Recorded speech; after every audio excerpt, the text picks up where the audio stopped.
The demand for premium and high-end features in cars is growing. There is a distinct shift towards the top variants as customers want more onboard tech, more equipment and more features. And it's this trend of premiumization that we'll be discussing in today's session of the Autocar Regional Dialogues powered by Reliance General Insurance. And to discuss this, I have an esteemed panel of all dealer principals who are closest to the customer to talk about this new trend. And I'd like to introduce our panelists. We have Mr. Sanjay Agarwal of the SN Group, Ms. Sonal Jindal of Machino Techno, Mr. Soham Misra of One Auto, and Mr. Sanjay Bhandari, who heads the Bhandari Group. Thanks very much for joining us and welcome to the panel. I'd like to kick off this session by asking what is this distinct trend towards premiumization and what is driving it? Have we seen a distinct shift post-COVID where customers have become more aspirational? Actually, people want more futuristic car and more technology advanced car. Now, if you see that market share of MUV and SUV is 60% of total passenger cars, which was earlier, it was less than 30%. 4 years back, 3-4 years. And that's an expensive segment as expensive segment that representing. And more of finance, easy finance, like EMI options, easy finance options. Whenever they are going to dealerships, their easy finance is available. So if a consumer is going to or walking in dealership with a mindset of entry-level car or a low-priced car, but once he see touch and feel the premium cars in the display, then he changed the mindset or the kind of expert team, sales team through which these products are being convinced, he may turn into premium cars. It's quite clear that there is a change in mindset. People are becoming more aspirational. As Mr. Agarwal said, clearly people when they see look and feel, they want more. I think COVID has changed people's mindsets. You only live once, YOLO effect. So just want to get your sense of, how you think the consumer has changed, and obviously this kind of demand for, more features is really driving, sales today. Earlier, what used to happen, the parents or the grandparents would decide what car to buy. Well, now the professionals are earning well. They are spending even better than what I think some of them are earning. So they want a fully loaded car where it is safe for the family. It is, a good inside entertainment system is with them, and of course fuel efficiency. To take off from there, what Ms. Jindal said, people want more. I think we are in this Instagram age, clearly. Yes. People want to flaunt what they have. We are in a digital age. The YOLO age. The YOLO age, exactly. So just to get your kind of perspective on, obviously this trend is quite obvious, but any kind of, let's say, like your perspective on what do you think is really accelerating this so fast? I feel that if we talk about the overall demographics and how the customer life cycle has changed and the age of the customer who is today buying or making a decision to buy a vehicle, how that has changed. Like Mrs. Jindal just mentioned, it was earlier the grandparent or the parent who would decide his age bracket is above 40. You take decisions above 40, it's a completely different kind of a decision making versus someone who is aged maybe 24, right into his first job, money coming into his account. He is not living that savings kind of mentality. The saving culture which we had that's not there anymore. He wants to flaunt his lifestyle. Spend. He wants to showcase his lifestyle. So it is more about reflecting your personality while making a decision to buy a car. So it's no more just a mobility for him that he wants to go from point A to point B for which he is going to buy a car. It's more to showcase that he has arrived already. He wants to, get the best of features so that he gets the bragging rights in his social circle. So I think that is overall changing the experience and the demand for these premium cars, which is a right sweet spot between the entry level and the luxury segment. So I think both the segments still remain, but this is a sweet spot where it's getting created, and the demand is also accelerating because of that. Right. Mr. Bhandari, I think, just to take off from there, I'd like your thoughts to add on this. My view is that the entire definition or the concept of premium has undergone a huge change. When we were young, premium cars meant certain brands were treated as premium. But today what you just said is the premiumness of a car. So it need not be a brand. Even in a particular model, you will have something premium in that model, or you may not have something premium. So we are seeing a lot of customers who have reduced one model down but gone on high on features. So the entire definition of the premiumness has got changed to the features that that car is offering. So if you look at or you just say that only the high price vehicles are premium, you have very low feature cars also in the premium segment, so to say premium segment. But today we see even in a lower model, which are not branded as a premium model, but people go for very high features. They will go for airbags, they will go for the highest top model of that model. So you are absolutely right. Today, the premiumness of a consumer has increased, and he would like to take the premium of that model which he is buying. That's a very interesting point, because right now there was this trend of what I would call a price to size ratio. People would, for the money, want a car that is as big as possible to flaunt a status. Do you think this is changing? Maybe people want smaller cars because there's a little bit there's parking issues, traffic issues. So the topic which I want to come to for all of you all is price to size. Consumer has a budget, wants to get the biggest car possible, may not have the maximum features because of the price, or do you think he's willing to step a segment down and have it fully loaded with the features? So just want to get your thought on that. Are we seeing this kind of shift? Because really from a no doubt about it, because this is what they are doing. They are going to a lower model but asking for all the premium features available in that model. Right. So he is now basically from product selling has become feature selling. Right. So if you will see whether it's a smart TV or a smart mobile phone or any other consumer durable that we see, he is buying for the features. He is not buying for viewing in that TV. He may buy a smaller screen, but he will look at whether his laptop can be attached. So he is going to become more feature driven. Right, and obviously that trend is reflecting in cars because we are digitally so interconnected with all our devices. Car also is becoming more of a device in that sense. So Mr. Misra, I just wanted to get your perspective on this, and then all of you all. I think, like you said, luxury segment is somewhere you may have one luxury car in your household. Mostly that could be even a chauffeur driven, because you can afford a chauffeur. When you talk about the lower end cars and the premium cars, which will be rather self-driven. So a youth who is buying a car today would want to drive the car by himself, right? And that's when you need the maximum features. Right. To enjoy all the features while you're driving, you will opt for the topmost variant. So that's interesting. It's not necessarily the only car in the family. It could be the second car, and if it's a second car, the features matter even more, even if it's smaller. Yes. So it depends on how and what is the decision making while taking the car. If it is a self-driven car, I'm sure the customer would want to go for the topmost variants so that he enjoys all the features by himself. And you'll see the penetration of automatic cars. Yeah. Even earlier when we said only the large high price vehicle had CVT or automatic gear.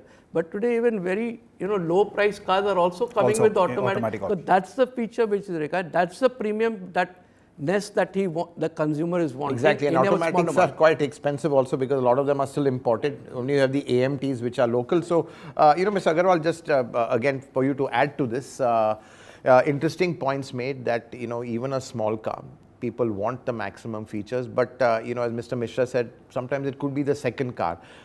What trend are you seeing in this kind of let's say a person deciding between a segment up, lesser features, or a segment down but they want more features, deciding between these cars? And is it sometimes a second car which makes them fall into the latter category, which is, I don't need a big car, I've already got one in the family, I want a small car but with everything packed in it? So you're right. Basically in the second category, like when they're buying the second car, in that case, if suppose first car, if 4-5 years back or 10 years back they have bought a car for the family, that may be it's a very large car or big car with less features. At that time, that technology was not that up to the point. But now, if they are buying for a car and the decision maker is a young guy, son or daughter in the family, then definitely they will buy for a futuristic small car because there is a parking issue in the city, metro cities particularly. Right, that's interesting. And Ms. Jindal, I think, looking at the automatic side of it, I think, let's say it makes driving that much easier. True. Lady drivers prefer it. Yeah. I think a lot of, everyone prefers it, even the younger drivers prefer it, college kids, all of them just prefer that hassle of driving is taken away and they want to, let's say, they don't mind spending a premium for it. So people are spending more and more time in the cars. Right. To go from point A to point B, they have realized, and with the traffic situation all across India, is it's getting bad to worse. So that's when they feel that, look, I'm spending an hour in the car going from point A to point B. So I want to be entertained. I was in Bombay just for that concert. It took me 2.5 hours to go. Ed Sheeran one. Ed Sheeran. Yeah, I know. Yeah. I nearly missed my flight going to the airport, but anyway. I went for the Ed Sheeran, and it took me 2.5 hours to cover 5 kilometers. Right. And that's when you want your space, your cocoon. Yes, I wanted so that I could be comfortable there and listen to my music and that, but it was middle of the night, so. Right. Yeah. No, absolutely. I think, and do you also see this trend that people now don't necessarily want the biggest car possible, because that was really a big trend. Where is the parking space? Right. In our cities. Right. I mean, only parking space you get when you go in the big cars is when you go to a party in the evening where it is managed by the host. They have these, valets and things like that. Or a mall with a lot of parking. Malls are also quite full nowadays, Right. So, but where's the space for the large cars? Right. So clearly, I think it's a good, I think what's coming out is clearly big is not everything anymore as it used to be. There's a virtue in being more compact. I think people have gone past that image, size being the ultimate image status.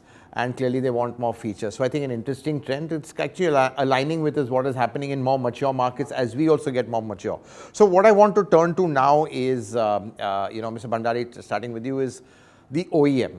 Are they spotting this trend enough? Because we often see a mismatch between demand and supply of certain variants, especially the top-end variants. And I just want to get all your perspective that sometimes this is also causing issues with customers and waiting. Whenever you see the waiting list is always for the top-end variants. It is sometimes supply chain issues because, semiconductors are more in these vehicles which, have been in the past. Those supply chain issues still persist. So what is your kind of sense you're getting from your OEM principals on this kind of, let's say, gap between supply and demand for the high-end variants? See, right now the customer is customizing his vehicle. Like she said, her need was this, so she wanted to customize. So every customer wants to customize his vehicle on the features. Products are more or less the same, it's the feature. Correct. Now, and that's where the trim levels are. And when he's customizing it, he's willing to wait. Now the OEMs have to become very swift in reducing the TAT of supplying the need of the customer.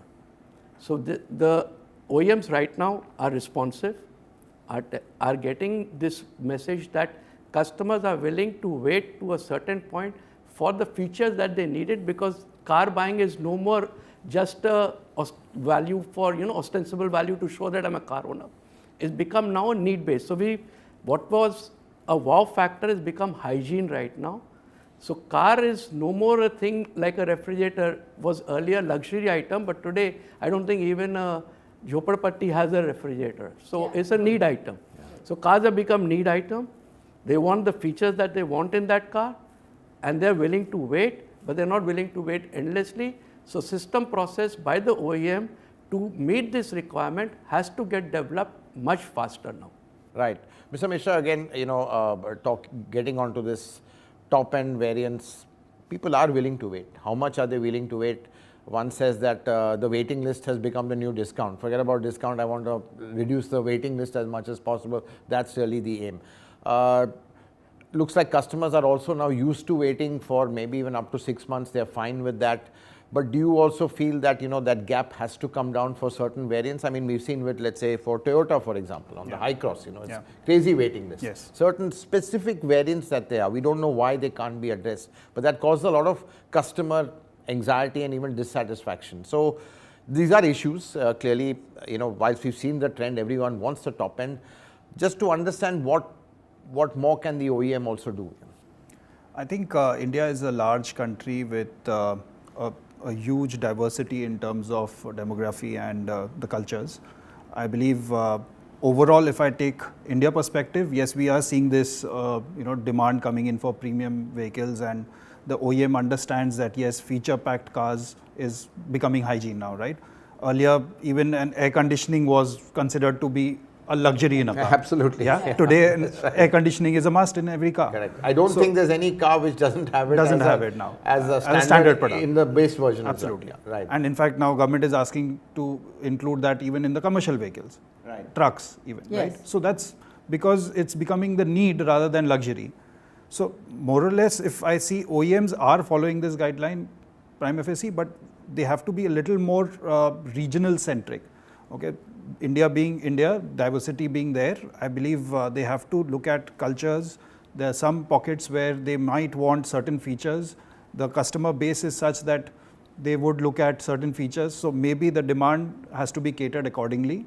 So the sales planning and the production planning has to go hand in hand basis this, where a dealer plays a very important role in giving that feedback to the owner, to the OEM, that this is what sells in my territory. This is what the customer is looking for, or even he doesn't mind waiting for.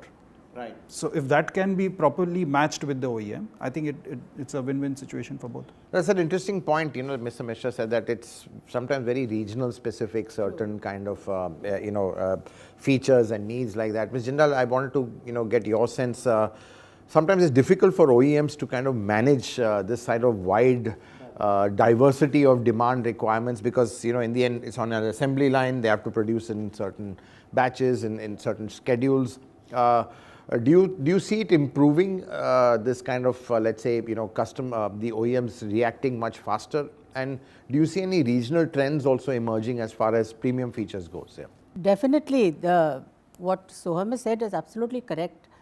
The OEMs need to recognize state-wise or region-wise what is the demand. Certain states have certain color preferences, and others don't.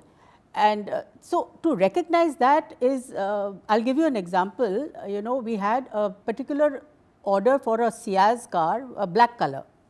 It took them many months because it was not in their scheme of things to produce mass And black Maruti colors. produces on a huge scale. Yes. They can't do small kind of. They can't do 2 or 3 Ciaz, So they have to recognize what is required, and I think they are following that trend now. Right.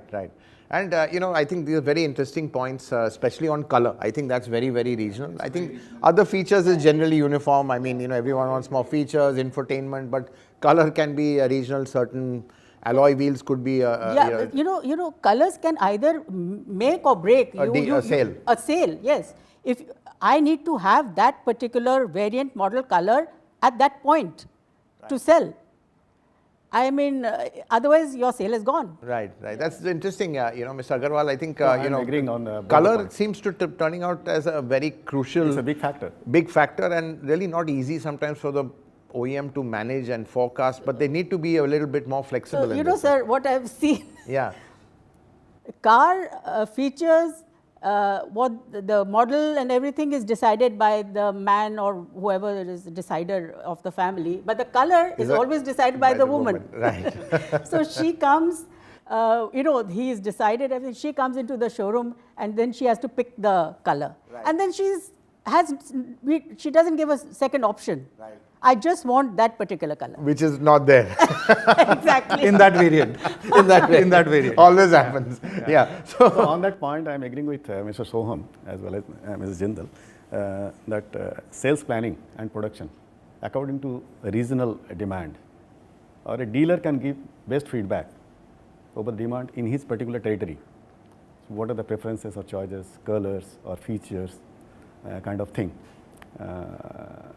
Company should supply, because tag time is, if tag time is very much higher, so customer has option to change the brand.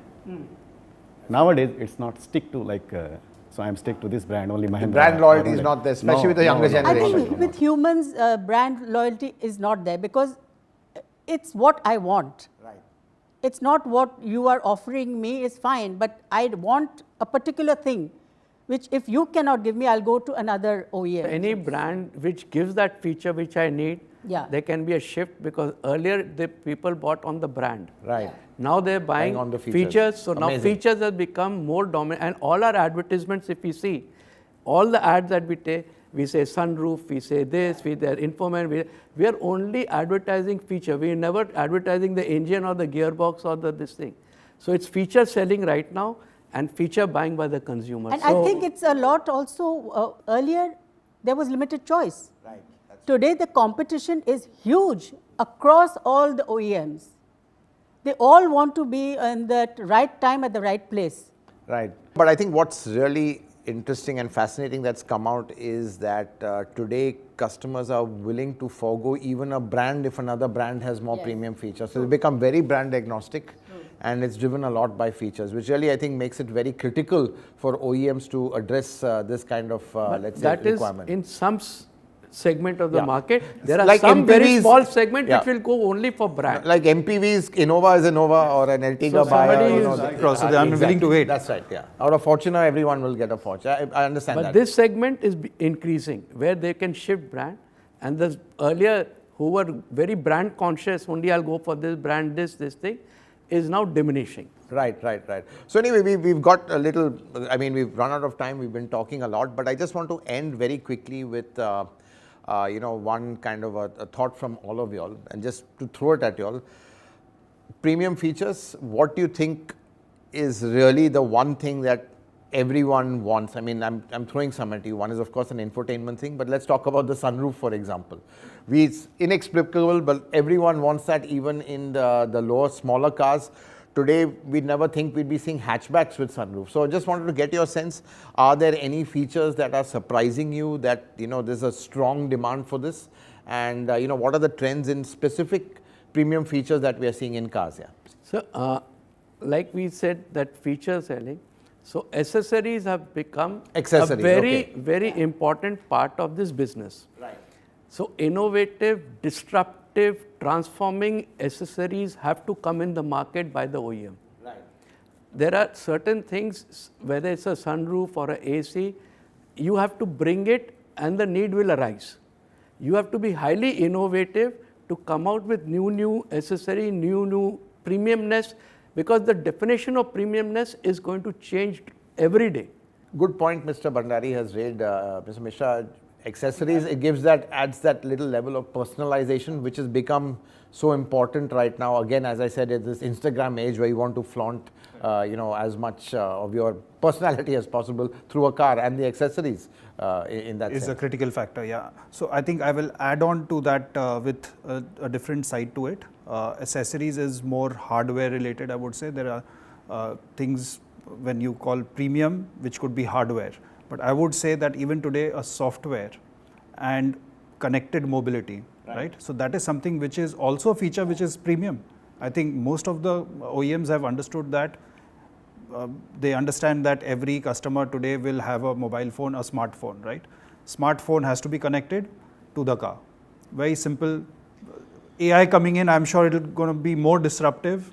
The car must understand the customer even before he gets into the car. But that is something that I'm sure will be the future. And there's this talk of ADAS features. Do you think that's also something customers want, or is it more marketing? Are people seeing the value in it? Will they, let's say, because customers are, OEMs are pushing ADAS as a way of kind of, flaunting their safety credentials as well. But I don't know how the customers are reacting to that. I think if you look at the customer, he is much more aware than before. I think safety is something one is not willing to compromise on. Yeah. They get news information about various accidents on the road and how, a old vehicle which was not safety compliant, why today BS6 happened, why did we shift from that era. I think safety is a must. It's something which we should not compromise on at all. And I think most of the OEMs have realized that 6 airbags, it's become almost like a hygiene today. Right. So again, just turning to the specific features, we talked about safety, sunroof of course is there. Mr. Bhandari talked about accessories, very, very valid point. In fact, he stressed that accessories really is absolutely critical. OEMs need to take this seriously. So just to get your thoughts on, Yeah, so the sir, focus.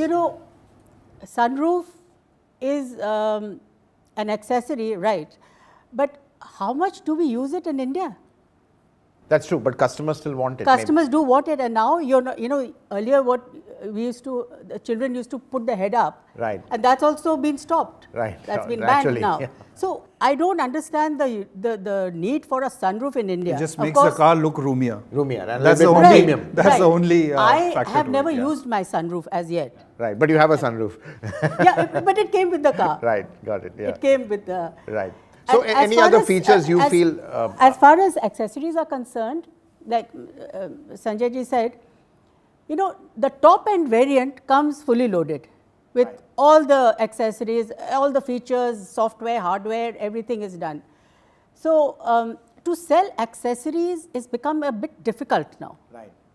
The low end customers, for the entry level, even for an SUV, there are chances of selling accessories. But a high end SUV, it's difficult to sell accessories. Right. Now, personally, my favorite accessory is the HUD, which I really like a lot. Right. The HUDs, I know that's also coming into cars, and The Grand Vitara has it. Yes, that's right. I know even Baleno has it. Baleno has Yeah, it, that's yes. right. I'm saying they're coming down into lower segments. In fact, it's this democratization of features which is going This is lower what we and lower talk down. about. Premiumness on a product Exactly. need not be only a Grand Vitara. It could be a Exactly. Baleno with that feature Absolutely. premium. Yeah. So people are going to look at premium And- features on a lower model. Which Absolutely, is, and so they're getting it more and just- more democratized, as we say. So you can't differentiate luxury and this with the premium.